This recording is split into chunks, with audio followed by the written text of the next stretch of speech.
ஓம் Sairam. Sri Sai entertainment நேயர்களுக்கு வணக்கம். இன்று மாலை வேளையில் பாபாவின் திருமஞ்சனத்தை தரிசித்து கொண்டிருக்கும் இந்த வேளை மிகவும் புனிதமானது. பாபாவிற்கு அபிஷேகம் நடக்கும்போது வெறும் தண்ணீர் அல்லது பால் மட்டும் அங்கே அபிஷேகம் செய்யப்படுவதில்லை. நம்முடைய கர்ம வினைகளும் கவலைகளும் பாபாவின் பாதங்களில் கரைக்கப்படுகின்றன. பாபாவின் உருவத்திற்கு அபிஷேகம் நடப்பதை பார்க்கும்போது நம் மனதில் உள்ள தீய எண்ணங்களும் நீங்கி மனம் பளிங்கு போல தூய்மையாவதை நீங்கள் உணரலாம். பாபாவின் போதனை பொறுமையும் நம்பிக்கையும்.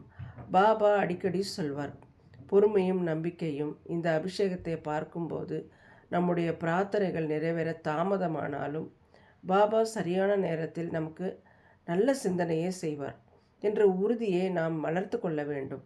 உன் பாரத்தை அவர் மீது போட்டுவிடு. நீ எதை நினைத்து அஞ்சுகிறாயோ அதை பாபா பார்த்து கொள்வார். ஏன் எனக்கு மட்டும் இந்த சோதனை என்று நீங்கள் கேட்கலாம். ஆனால் நெருப்பில் வாடாமல் தங்கம் ஜொலிப்பதில்லை. அதுபோலதான் உங்களை மேன்மைப்படுத்தவே பாபா சில சோதனைகளை தருகிறார். அந்த சோதனைகளை தாங்கும் சக்தியை இந்த திருவருள் காட்சி உங்களுக்கு தரும். சரணடைதலின் மகிமை. யார் ஒருவரெல்லாம் நீயே பாபா என்று முழுமையாக சரணடைகிறார்களோ அவர்களுக்கு அவர் ஒருபோதும் கைவிடாத தாயாக இருக்கிறார். ஷிரடியில் அமர்ந்து கொண்டு இன்றும் கோடிக்கணக்கான பக்தர்களின் கண்ணீரை துடைத்து கொண்டிருக்கிறார் நம் சாய்நாதன். இந்த அபிஷேக நீரை போல உங்கள் வாழ்வில் மகிழ்ச்சி பெருக்கெடுத்து ஓடட்டும். உடல் பிணிகள் நீங்கி உள்ளத்தில் அமைதி நிலைக்கட்டும்.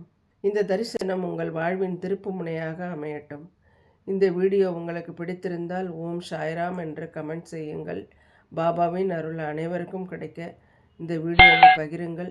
மீண்டும் ஒரு நல்ல ஆன்மீக தகவலுடன் உங்களை சந்திக்கிறேன். ஓம் சாய்ராம்.